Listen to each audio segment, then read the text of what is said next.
Halo, selamat datang di Meringkas Film. Dalam video ini kita akan meringkas alur sebuah film bertajuk Real Steel. Langsung saja kita mulai. Pada awal film memperlihatkan Charlie Kenton yang sedang berkendara menuju sebuah acara pekan raya di San Leandro. Paginya, Charlie dibangunkan oleh suara telepon. Ternyata dirinya memiliki beberapa hutang kepada rekan-rekannya. Charlie dihampiri 3 anak kecil yang ingin melihat robotnya. Dengan senang hati, Charlie mengeluarkan robot petarung yang bernama Ambus dan memperlihatkan kepada anak kecil itu. Ambus terlihat sudah berkarat dan memiliki banyak kerusakan. Anak kecil itu meminta foto bersama, namun Charlie meminta uang sebagai syarat untuk berfoto. Alhasil mereka langsung meninggalkan Charlie dan robotnya. Kedatangannya ke San Leandro bukan tanpa alasan. Dirinya menerima tantangan dari Ricky untuk mempertarungkan robotnya dengan seekor banteng di pekan raya tersebut. Ketika akan bertanding, Charlie mengetahui bahwa bobot banteng yang akan dilawannya tidak sesuai perjanjian. Ternyata dirinya dijebak oleh Ricky dan harus bertarung. Melihat bobot banteng yang terlihat seperti 900 kg, akhirnya Charlie meminta uang taruhannya ditambah menjadi $20.000. Ricky menyetujui dan pertandingan tinju robot dimulai. Awalnya Ambus yang dikendalikan oleh Charlie terlihat meyakinkan. Mereka berhasil menghindari serangan banteng. Bahkan Ambus dengan mudah menyerangnya. Ketika mereka berhasil memukul banteng, Charlie berselebrasi dan menggoda penonton. Tiba-tiba banteng itu melakukan serangan balik yang mengakibatkan kaki kanan Ambus terlepas. Charlie berusaha meminta agar pertandingannya dihentikan, namun dihiraukan oleh Ricky. Ambus diserang oleh banteng dan Charlie kehilangan kontrol, akhirnya mereka kalah. Selesai pertandingan, Charlie dengan terburu-buru memasukkan Ambus ke dalam truknya dan bersiap untuk kabur. Saat akan kabur, Charlie didatangi oleh 2 orang pria dari pengadilan yang mengabarkan bahwa mantan pacarnya meninggal. Mereka juga mengajak Charlie agar datang pengadilan untuk mengikuti sidang hak asuh anaknya yang bernama Max Kenton. Persidangan sudah dimulai. Debra, adik dari mantan pacar Charlie, meminta agar hak asuhnya diberikan kepada dirinya. Namun karena tidak ada surat wasiat, hakim belum bisa untuk memutuskannya. Di sisi lain, Charlie yang sudah melepas hak asuh anaknya sedari lahir sedang menuju pengadilan sembari menelpon rekannya. Charlie membutuhkan robot pengganti Ambus. Dirinya mendapat kabar bahwa robot legendaris yang bernama Noisy Boy sedang dijual. Akhirnya Charlie sampai di ruang pengadilan. Melihat Debra yang sangat menginginkan hak asuh itu, ide licik muncul dari diri Charlie. Dirinya berpura-pura keluar dari ruang sidang untuk menelpon pengacaranya. Melihat itu, suami Debra mengikutinya. Mereka berbincang dan Charlie meminta $75.000 agar hak asuhnya diberikan kepada Debra. Awalnya suami Debra menolak, namun Charlie berhasil membujuknya. Akhirnya suami Debra setuju, namun Charlie harus merawat Max selama musim panas karena Debra dan suaminya akan berpergian ke luar negeri. Mendengar hal itu, akhirnya Charlie menaikkan permintaannya menjadi $100.000. Mereka menyetujui dan menandatangani hak asuh tersebut. Selesai dari persidangan, Charlie menghubungi pemilik Noisy Boys dan mengatakan bahwa dirinya akan membelinya. Mereka akan melakukan transaksi di sebuah gym, tempat di mana Charlie sering singgah. Sesampainya di gym, ia bertemu dengan Bailey. Nampaknya Charlie memiliki hubungan spesial dengan Bailey. Mereka berbincang mengenai robot yang akan dibeli. Saat berbincang, suami Debra datang dan memberikan uang sesuai perjanjian. Charlie menemui anaknya yang bernama Max. Hubungannya terlihat sangat tidak akrab. Saat berbincang, Bailey datang dan menyuruh Charlie untuk segera membayar Noisy Boys karena pemiliknya sudah menunggu lama. Charlie memberikan uang tersebut kepada Bailey dan menyuruhnya melakukan transaksi itu. Max marah kepada ayahnya karena telah menukarkan dirinya dengan sejumlah uang. Max ingin mengambil setengah dari uang tersebut, namun Charlie mengatakan bahwa uangnya telah habis untuk membeli sebuah robot petarung. Max akhirnya memutuskan untuk tetap tinggal dengan ayahnya. Saat ia masuk ke dalam gym, ia melihat sebuah kotak yang berisi robot petarung. Bailey dan Charlie mengeluarkan Noisy Boys dan mencoba mengendalikan dengan perintah suara. namun robot itu tak bergerak sama sekali. Max yang selalu mengikuti pertandingan Noisy Boys paham bahwa robot itu dapat dikendalikan menggunakan bahasa Jepang. Max mencobanya dan Charlie yang sempat kecewa kembali bersemangat. Bailey menyating Noisy Boys agar bisa dikendalikan dengan bahasa Inggris. Akhirnya Charlie dapat mengendalikan robot itu dengan mudah. Charlie dan Bailey memindahkan Noisy Boys ke dalam truk. Charlie juga memberikan sisa uangnya kepada Bailey untuk membayar sewa gedung dan merawat Max. Namun saat Charlie akan masuk ke dalam truknya, Max menghadang dan membawa kunci truk itu. Sedikit mengancam, akhirnya Charlie memperbolehkan Max untuk ikut dengannya. Charlie dan Max sampai di tempat pertarungan robot ilegal bernama Crash Blast. Akhirnya mereka disambut dengan meriah karena mereka membawa Noisy Boys, sebuah robot petarung yang sudah berkeliling dunia. Awalnya Charlie ditawari pertandingan pembuka dengan hadiah $1.000 setiap pertandingan yang berhasil dimenangkan. Namun dengan jumawa Charlie menolaknya karena robot yang ia miliki sudah banyak memenangkan pertandingan besar. Charlie mengikuti laga utama pada malam itu. Noisy Boys melawan robot petarung bernama Midas dengan hadiah $50.000. Pada awal pertandingan, Noisy Boys dengan mudah menyerang Midas dari berbagai sisi. Penonton mulai riuh dan lagi-lagi Charlie menyombongkan diri. Akhirnya Noisy Boys mendapat serangan balasan. Charlie yang belum menguasai fitur-fitur robotnya akhirnya tidak bisa menahannya. Kaki kanan Noisy Boys terlepas dan disusul serangan yang mematahkan kepala robot itu. Dengan kecewa, Charlie melihat bangkai robotnya. Max juga menyayangkan mengapa Charlie tidak mengambil laga pembuka dan memilih melawan Midas, padahal Charlie belum menguasai secara penuh. Akhirnya mereka meninggalkan pertandingan itu. Dalam perjalanan Charlie dan Max singgah di sebuah tempat pembuangan sampah besi untuk mencari suku cadang robot. Mereka mengendap-endap agar tidak terlihat oleh penjaga. Charlie dan Max mengumpulkan suku cadang bekas sembari berbincang mengenai tinju robot yang sedang digemari banyak orang. Tanpa disadari, Max berdiri di tepi jurang. Charlie mengingatkan agar menjauh, namun Max malah mempermainkannya. Akhirnya Max terperosok dan jatuh. Max tersangkut pada sebuah tangan robot yang tertimbun. Charlie yang panik berusaha menolongnya. Akhirnya Charlie berhasil menolongnya dan mereka berpelukan. Melihat tangan robot yang terlihat masih utuh, Max bersikukuh untuk membawanya karena sudah menyelamatkan dirinya. Charlie yang menolak membantu Max pergi begitu saja. Max menggali robot itu semalaman. Paginya Max berhasil membawa robot itu dan menemui ayahnya. Max masih kesal dengan Charlie dan memukulnya untuk meluapkan kekesalan. Akhirnya mereka melanjutkan perjalanan. Charlie dan Max sampai di gym milik Bailey. Charlie mengeluarkan bangkai robotnya. Bailey kecewa karena lagi-lagi Charlie tidak bisa memanfaatkan peluang. Charlie mengajak Bailey untuk kembali merakit robot petarung dengan sisa bangkai yang ada. Namun Bailey menolaknya karena ia dan ayahnya selalu mendukung Charlie sepenuh hati namun selalu dikecewakan. Akhirnya Charlie memohon agar Bailey mau melihat kondisi robot yang dibawa oleh Max. Robot itu berhasil dinyalakan kembali. Bailey menjelaskan bahwa itu adalah robot berlatih yang memiliki keistimewaan dapat meniru gerakan manusia. Max bersikukuh agar robotnya bisa mengikuti sebuah pertandingan. Charlie menyuruh Max untuk membersihkan robot itu. Saat membersihkan, Max menyadari bahwa robot itu memiliki nama yaitu Atom.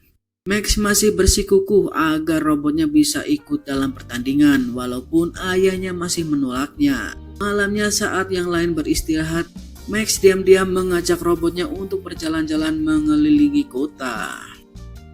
Paginya Max berbincang dengan Bailey. Dengan rasa bangga, Bailey menceritakan bahwa Charlie dulunya adalah seorang petinju yang sangat hebat.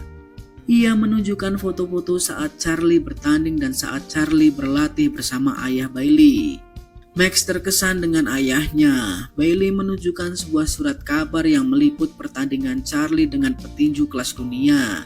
Saat bercerita, Charlie datang dan menjelaskan bahwa itu bukanlah sebuah prestasi, karena ia selalu gagal dalam pertandingan terakhirnya.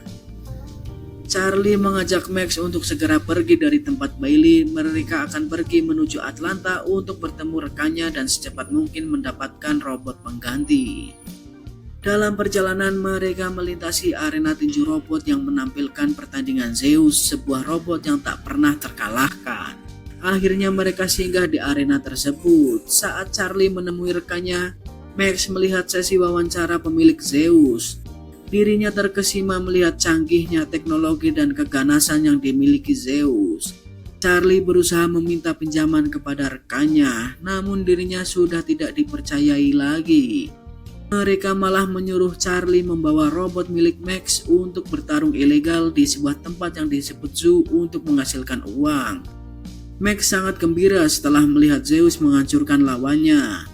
Charlie mengajak Max untuk mencoba ikut pertandingan ilegal yang direkomendasikan temannya tadi. Charlie terbangun oleh suara Max yang sedang melatih robotnya yang bernama Atom. Ternyata Max membersihkan dan melatih Atom semalaman penuh. Walaupun Charlie masih ragu dengan kemampuan robot itu, akhirnya mereka menuju tempat pertarungan robot ilegal. Sesampainya di sana, mereka disambut oleh Kingpin, pemilik robot yang akan melawan Atom. Kingpin awalnya bertaruh $100 jika Atom berhasil menang. Namun Max yang merasa robotnya mampu menang meminta $500 untuk 2 ronde. Akhirnya Kingpin terpancing dan bertaruh $1.000 jika Atom mampu bertahan pada ronde 1. Pada awal pertandingan, Max sedikit kesusahan mengendalikan Atom dan mendapat serangan dari berbagai sisi oleh lawannya. Namun Atom dapat bertahan dengan baik karena Atom didesain untuk berlatih dan mampu menahan serangan. Ketika waktu hampir habis, Atom mendapat pukulan telak dari lawannya dan terjatuh. Namun di detik-detik akhir, Atom dapat bangkit dan bertahan pada ronde pertama. Melihat hal itu, Kingpin sangat kesal dan menantang untuk melanjutkan ke ronde kedua dengan uang taruhan yang dilipat gandakan. Max pun menyetujui tantangan dari Kingpin. Di ronde kedua, Max mulai lihai mengendalikan Atom dan dapat membaca pertandingan. Akhirnya Atom memberikan pukulan mematikan kepada lawannya. Robot itu mengalami malfungsi dan terbakar. Kingpin mengakui kekalahannya dan membayar Max. Saat akan keluar dari arena, Charlie dan Max mendapatkan tawaran untuk pertarungan selanjutnya. Max dan Charlie sampai di sebuah motel. Charlie menelpon Bailey mengabarkan bahwa robot milik Max berhasil memenangkan pertandingan.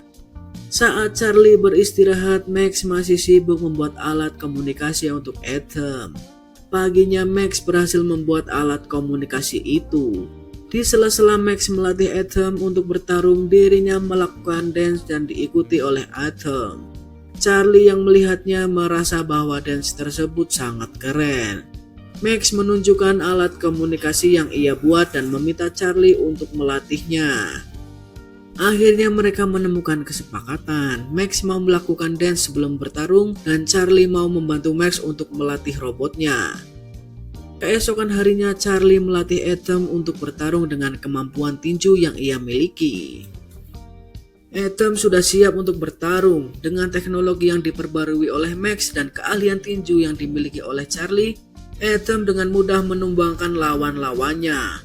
Penonton sangat suka dengan dance yang dibawakan oleh Max dan Atom.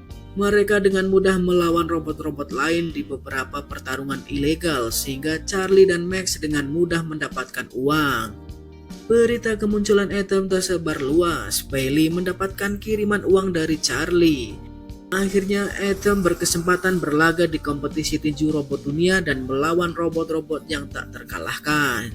Sesampainya di arena, Max dan Charlie mempersiapkan segalanya. Saat mereka sedang menyusun strategi, mereka diundang oleh Farah Lemkova, pemilik robot yang bernama Zeus.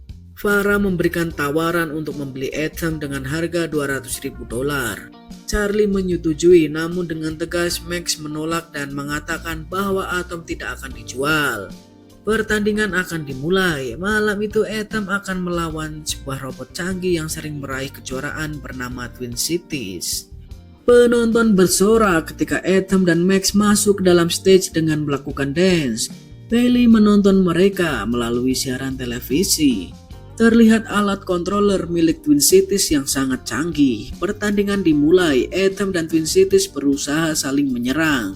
Namun karena Twin Cities memiliki ukuran yang lebih besar dan memiliki dua kepala, dengan mudah robot itu menyudutkan Atom dan melayangkan bertubi-tubi serangan.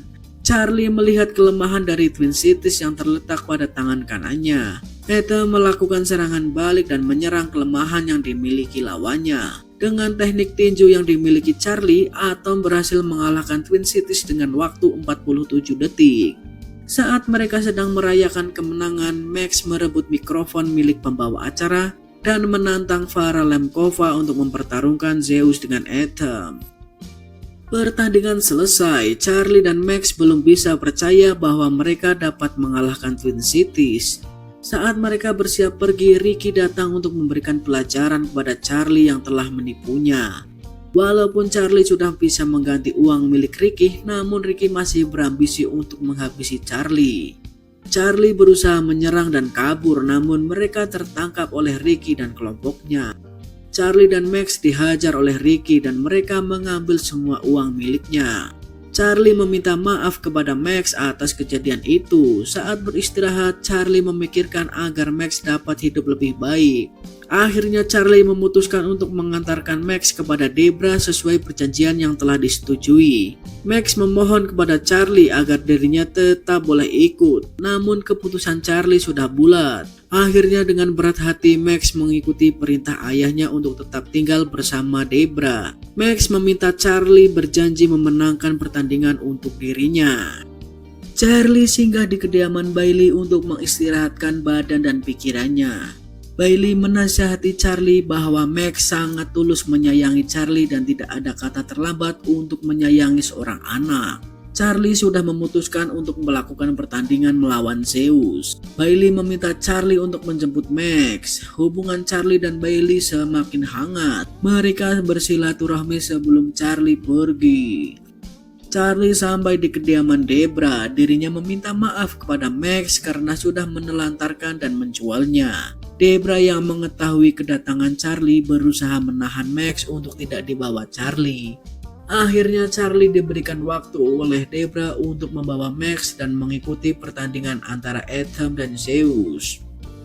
Charlie dan Max sampai di Real Steel Arena untuk melawan Zeus. Pertandingan akan dimulai. Ricky bertaruh $100.000 jika Atom dapat bertahan pada ronde pertama. Penonton bersorak, Zeus memasuki stage, Max memandang Farah dengan penuh keyakinan. Bailey datang untuk mendukung Charlie dan Max. Pertandingan dimulai. Atom mendapat pukulan yang sangat keras oleh Zeus, namun Atom masih sanggup berdiri. Serangan kedua dilayangkan oleh Zeus. Kekuatan yang dimilikinya sangat kuat. Atom lagi-lagi tidak dapat menahannya.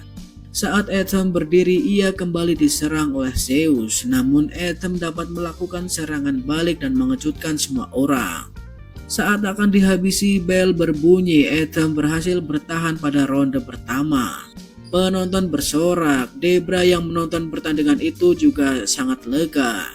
Ricky berencana kabur saat melihat Atom bertahan pada ronde pertama. Namun dirinya sudah dikepung dan tidak dapat melarikan diri atas taruhannya. Charlie dan Max memperbaiki kerusakan pada tubuh Atom. Ronde 2 dimulai. Atom dan Zeus saling menyerang dari berbagai sisi. Dengan kekuatannya, Atom berhasil bertahan dan mampu melanjutkan ke ronde 3. Tubuh Atom yang kecil tidak menyurutkan semangat Charlie untuk melawan Zeus. Pukulan demi pukulan kembali dilayangkan oleh Atom. Mereka bertarung dengan jarak yang sangat dekat. Berbagai strategi sudah dilakukan untuk menaklukkan. Atom terjatuh namun dapat kembali bangkit dan akhirnya Atom dapat bertahan ke ronde berikutnya. Saat ronde 4, alat komunikasi Atom rusak sehingga tidak dapat dikontrol oleh Charlie melalui suara. Namun Atom masih bisa bertahan. Max meyakinkan Charlie agar dirinya mau untuk mengaktifkan mode peniru yang dimiliki Atom. Dan Charlie akan melakukan gerakan tinju untuk ditiru oleh Atom. Babak terakhir dimulai. Charlie bersusah payah agar dapat mengalahkan Atom. Charlie menggunakan strategi bertahan dan menunggu kelemahan Zeus yang muncul. Atom bertahan dari serangan yang terus dilayangkan oleh Zeus. Zeus kehabisan tenaga. Momen itu tidak disia-siakan oleh Charlie untuk melakukan serangan balik. Atom menyerang Zeus dari berbagai sisi. Max dan Bailey menangis melihat perjuangan Charlie. Takmasido mengambil alih kontrol Zeus, namun Atom tetap berhasil menyerangnya hingga Zeus terjatuh. Penonton bersorak, Zeus masih dapat bangkit dan melanjutkan pertandingan. Atom kembali melakukan serangan hingga waktu pertandingan habis. Bailey dengan haru menghampiri Charlie, Max dengan bangga menatap ayahnya. Pertandingan selesai, namun juri memutuskan bahwa Zeus adalah pemenangnya. Saat diwawancara, Farah dan Takmasido mendapat sorakan penghinaan dari semua penonton. Walaupun tidak menjadi juara, Max dan Charlie bangga karena Atom sudah menjadi juara di hati masyarakat. Hubungan antara Charlie dan Max membaik. Mereka merayakan hasil pertandingan itu bersama Atom. Bagaimana menurut kalian tentang film ini? Terus dukung channel ini dengan like, komen, dan subscribe. Sampai jumpa di video selanjutnya.